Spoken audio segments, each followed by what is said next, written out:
Hey, Coach. So glad you found the video. Couple things. First of all, make sure you subscribe and like. Second thing, go over and check out teachhoops.com for coaches who want to get better. Let me show you how to put a roadmap and become a nationally ranked coach. I've done it for 30 plus years. Let me help you do that over at teachhoops.com. Let's head off to the video. Uh, Coach and I are Coach. Welcome to High School Hopes. Coach and I are laughing because I'm looking at his where he's filming today. If you're listening, and he's got, and I'm a Cubs fan, and then he just started laughing. They are horrible this year. Yeah, well, the Red Sox were too. I'm a Red Sox fan, so Oh, you are? yeah. Well, there's yeah. only two real teams in baseball that have baseball. The Fenway and Wrigley are the only real. Okay, we're talking about stadiums, sure. I mean, Oh yeah. They're the only real stadiums left. Like living around here, you would think it's only Yankees. So yeah, but that's not a new stadium. That is a new stadium. yeah, it's a new. Yeah, they ripped the other one. Ripped the old one down. So what I'm telling anybody, if anyone is a baseball fan, you have to go to Wrigley and you have to go to Fenway. I don't think either one of those will ever be torn down anytime soon. I can't see them tearing down Fenway. I think there would be I can tell you as a Cubs fan, there would literally be riots. Like and Fenway's yeah, anyway. I took my son when he was little to a Yankees Red Sox game at Fenway. He was like 9 or 10. It was life-changing for him. At Fenway. At Fenway. Oh, they hate each other.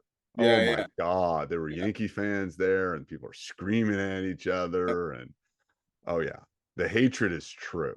That runs deep. It's visceral. Yeah. Oh, it's deep. It's not. It's worse than Bears Packers. Trust me, from somebody that lives in it. It's bad. Like yeah. But anyway, yeah, the Cubs aren't very good. Do you collect baseballs too? I have a couple. A couple baseballs. Yeah, Manny Ramirez. I got a Manny Ramirez bat. David Ortiz ball. I've got. We'll go through one day. We'll and then what are you going to do with them? I was hoping one day, maybe a kid, pass it on. There you go. All right. That's yeah. I know. Yeah. I that's what I keep thinking. It's like, what am I going to do with all these cards? But then if they don't appreciate it, I don't know what I'll do after that. Yeah, I know. If they'll appreciate all that stuff. We'll appreciate. All right. So before we jump into today's topic, which I have a laundry list for this, is make sure we check out our sponsors. First of all, teachhoops.com for coaches who want to get better. Coach Collins got 2 kids in college. If you want to help me out a little bit, like these podcasts, go over and check it out. There's a lot. I'm pretty happy with my blog too. So if you want free stuff, there's free stuff over there. And then also go over and check out Dr. Dish, the #1 shooting machine on the market, bar none. Go over and check it out. You will love it. It is the best shooting machines. And the only way you become a shooter is by shooting. It's pretty simple. It's not a hard thing. You can't become a scorer, but you can become a shooter. Everyone can become a shooter. Everyone can learn to ride a bike, and everyone can become a shooter if you put the reps in. Doesn't mean you'll ever score, because that might just base guard you, but you can become a shooter. Everyone can become a shooter. There's a difference between shooter and scorer. But Dr. Dish will help with both because they have all the workouts and stuff in there. So go over and check them out. Mention High School Hoops. They'll give you $450 off and they'll take really good care of you. Trust me. All right. So coaching pet peeves. What's your thoughts on this, Coach? Well, I mean, we can go in a bunch of different directions with this. Is this pet peeves with your players, pet peeves with your refs, pet peeves with the other coaches? Which way we want to go with this? Let's go with players. So I have one of my pet peeves, and my dad passed away in February, and he taught me about this. This was one that I was ingrained in. He was 90, and he ingrained this into me about being on time and respecting other people's time. So it is literally like I will always I can't people that are late is one of my You just aren't late. It's Lambo. We work on Lambo time, which is 15 minutes early. Like the clock at Lambo is 15 minutes. Like if then you don't know that, the Lambo is clock, that real? it's real. Yeah, it's Because called around here Lambo. we call it's called Coughlin time because Tom Coughlin for the Giants. Yeah, it's Lambo time. The clock at Lambo is 15 minutes off. Yeah. Because you're supposed to show up. So when I say 5, you should be here at 4:45. Will you be late if you're here at 4:50? No, you won't be because I said 5, but you should work on Lambo time. Now, five and ready to go, or 5 and ready to stretch. No, you're ready. Like if we have film sessions, so there's different things that we do in our program. If we're having film session, I say at 5, they are dressed, they have their ankle braces on, which we could have a whole podcast on ankle braces, but they are in the room, they have their water bottle, they are ready to, they have their notebook, they are ready to go. Like you are ready to, at 5 o'clock, I am starting and I'm closing the door. It's on. Yeah. It's on. So if practice starts at 3:45, you are ready to go at 3:45. If you want to get extra shots up and do any of that kind of stuff, or you have to see the trainer or anything, that's on you. Here's when we are starting. Like you are ready to rock and roll. Like, and it takes like post-COVID, it took me like a year to reset that whole clock. Trust me. No pun. Oh yeah. But they know now. Like coach says 5, he means 5. You know, it's like, and the thing is that I'll sit your ass. Okay. I was gonna ask what is the so there is a progression. First one is you run. Second one is we run. Third one is I sit you. That's it. You get 3 strikes, baby. You're done. You're done. And again, and the thing is, things happen. Like I got kids on buses. We're in an urban area. We're doing our shoot around the day before or the morning of the game, and they get in their bus hasn't. Fine, then you better communicate that with me, and you better keep communicating that with me, and it better not become a pattern. So it's more that, and those things happen. I get it. So I'm trying to teach them communication. I'm trying to teach them to be on time. Stuff happens. Like I remember literally in high school, gosh, senior year, I drove the station wagon into a snowbank. And I got out of the car and I ran to practice.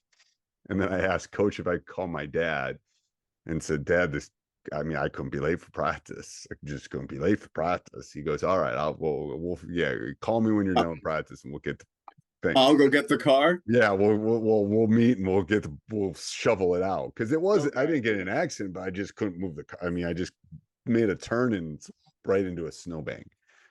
Like, because I feel like back, not to get the old guy on the porch thing, I feel like you could get buried back in the day if you were late or you were disrespectful in some way. Coaches weren't afraid to just bury you, and then you wouldn't be seen for another month. Yep, I'll bury you. They know it. Yes, but it's got to become a pattern. Okay. Everybody gets a mistake. That's why I said if you're late. So there is no like second win. My pet peeve is there's no second shift and not communicating and not coming. Like that's an unexcused. You just sit. Go down there. Got no time for you. But hey, something happened. Blah blah blah. I'm gonna miss practice. Okay, I might. If you miss practice in my program for any reason, in your starter, you don't start. Okay. Doesn't matter. It's just uniform because the other kids are in class and you're not in class. Sorry. I mean, I might put you in 45 seconds into the game because, great Aunt Sally got in an accident and you had to go to the hospital and you let me know. And that's fine. I'm not punishing you because you should go there or you should do that. But you're not going to hear your name announced. Yeah, you're not going to hear your name announced. You're not going to start. And the kid that was here, I'm going to move up because I believe in them too. Like I believe in you. So it's an equity thing for me as far as that goes. And again, I'm probably a dying breed with that kind of thing. I'm probably not. People probably don't do that anymore. But it's tough now. I mean, we've kind of with the late thing. I mean, again, this could be a whole nother podcast about timeliness and that thing. But I feel like time isn't respected as much as it used to be.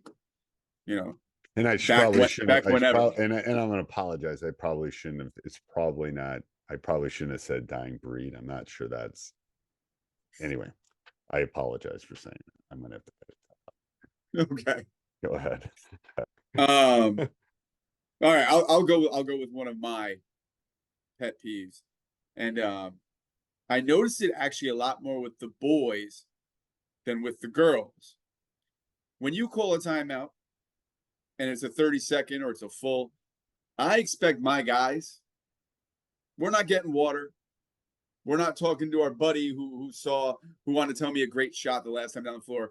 We're in the hunt. Like, I just find so much wasted time, and they don't understand that a 30-second timeout begins right away. As soon as that ref blows whistle, they don't want to stick around. Those refs want to get out of there. So it's 30 seconds on the whistle.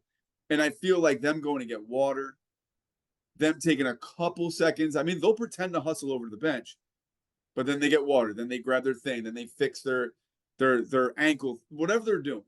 Wasted time during timeouts. It kills me. What I have found. So I tell them you talk with your eyes. That's what I tell them. I like that. And I said, you can't be talking with your eyes when you're down looking at your water or you're doing other things. You're looking up at grandma. I said, you talk with your eyes. Look at me. Look at me. Because we literally, I'm going to be able to get one thing out at this point. Like, so I know it's timeouts are, how do you deal? And halftime's another one. Halftime, I give them a couple minutes at halftime. You gave me, the one time I was on the pod with you, you gave me great advice to have your leader go in before you and kind of touch base with them before they go in. And then you can touch base with your assistant before you go in. So there's no wasted time, which I really liked. I use that. There's no wasted time. And it's also a little bit of a down for them. Like, it gives them a little bit of, go to the bathroom, get a drink, what are we, blah, blah, blah. All right, let's regather. Rather than, because we usually, when I come in, I mean, I can count on one hand the number of times I've yelled at them at halftime. But usually I'm coming in and we got stuff to go over. Like, we got to talk. Like, there's some big stuff going on. We're not doing this. We got to do this, blah, blah, blah, whatever it is. But they get that little bit to breathe. Yes. Before, yeah. And I try to give that little breath in practice too when I'm building practices. I think that's an important thing to do. To kind of give them that sense of that. Another one of my pet peeves is and this is because we're filming this at the end of the summer, is all the posting of all the great work you're doing and all the great work no one knows you're doing. You know what I mean? No one knows you're in the library studying, and then you end up getting the A. It's like, I don't need to know that you're at this tournament and you've gotten 6,000, whatever. Just do your work. Like, that's one of my pet peeves. So you want other people to promote it once the job is being recognized by others. Yeah, I don't even want I don't even want the job. I mean, just do your job. Like, if you want to become a player, just go do it. I'll know in November that you're doing what you need to do. Like, so that's an off season. Yeah. So you don't want to see the off I'm talking about off season stuff. It's like, if you want to play next year, go do your work. You know what you need to do. And if you don't ask me, I'll help you. But it's like, I don't need to know about it. Like, then what am I supposed to post on Instagram during the summer, coach? I know, or TikTok or blah, blah, blah, blah. Yeah, how am I supposed to let everybody know what I'm doing? Trust me, I know who's putting in the time and who can shoot. And if you're not putting in the time, I'm going to know you're not putting in the time. Yeah. So that's another one. It's again, old man, get off my porch thing. Yeah, a little bit. I'll go really old man with the next one. I can't, and this maybe my experience with the girls teams was a little bit different, but I even noticed with the boys team, senior night becomes such it's not about the game. It's become its own monster. And I find those games very hard to coach because it's about the flowers. It's about who's going to be there. There's always going to be some sort of an issue or drama, boys or girls or like whatever it is. There's going to be something. and it becomes less about the game and more about Mom and dad. Smart mom, mom dad, and which dad. is fine, which is fine. Why can't we do that at a practice towards the end of the year? I know. It's gotten its own life recently, probably because of social media, but it's this whole like so mine is I do anyway. I mean, it's very short. It's like 30 seconds.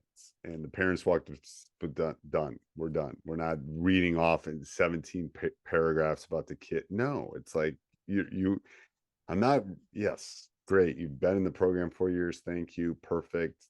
It's similar to, I don't stop the game or do a ball or anything with 1,000-point club. I don't do that because who cares? Like, okay, you scored 1,000 points. We've been building towards this. Yeah. Do we reward 250 assists, 500 rebounds? Like, why are we just doing points? Like, anyway. I could keep going on pet peeves, but yeah, senior night is like, you would think they're getting married. Like, Yeah, no, really, it's become it's a really difficult spot to coach in, because the more you poo-poo it and the more you push it away, the more the kids look at you like you're not respecting them and what they've given you. Whereas you're trying to say, hey, we got a game it's not tonight. about me. It's about yeah. school. It's like, I'm just here coaching you. I'm just the captain of the ship. I'm just directing the ship. And next year I'm going to have some new first mates and stuff. I'm just directing the ship. It's not about me. It's about the school. It's about, representing whatever. Yeah, I know. It's gotten its own life. It's crazy. It's a tough spot. It's a tough spot to coach. I know. It's so tough. All right. Anything else, Coach? No, I mean, I was going to go into refs saying that, they understand they missed the call, but I don't want any refs to be watching this and then, take it out on me the next. Oh, I've got a list. Coach and I are talking about coming up with topics. I got a list of official topics that we're going to do when I retire. Okay. I'll make sure Trust retire me. the same. Trust me. It's going to be months of discussions about officials, but anyway, they're all Okay. good. They're all really good. That's I appreciate everything they do. Yeah. everything. All right. Great. Hey, Coach, so glad you enjoyed the video. I hope you enjoyed it a lot. Actually, if you did, subscribe and like, and then go over and check out teachhoops.com for coaches who want to get better.